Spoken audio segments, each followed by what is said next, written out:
আসসালামু আলাইকুম। ওয়ালাইকুম সালাম। বন্ধুরা, এবছর মনে হচ্ছে যে আমের ফলন খুবই ভালো হবে।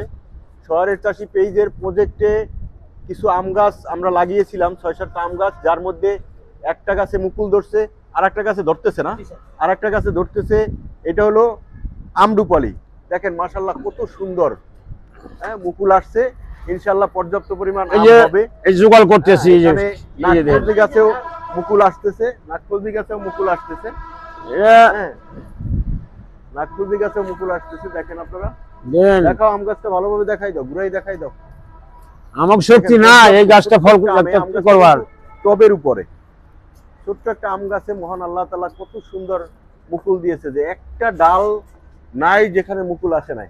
আমার শক্তি নেই করবার নিয়ে আল্লাহ। এটা কি কারো শক্তি আছে? কারোর শক্তি নাই, দেন এই আল্লাহর রহমত। আল্লাহ ছাড়া কারো শক্তি আছে? কত গাছে বল দিছে আল্লাহ তাআলা, হ্যাঁ। তা আমরা শুকর জারি করি না। যাক যাক যাক, এই গাছের ফল খায়া আল্লাহর প্রতি লাখ শুকর জারি করা লাগে। মহান আল্লাহ আমাদেরকে ভালো রাখুন, সুস্থ রাখুন, সবাই ভালো থাকবেন। আসসালামু আলাইকুম। ওয়ালাইকুম সালাম।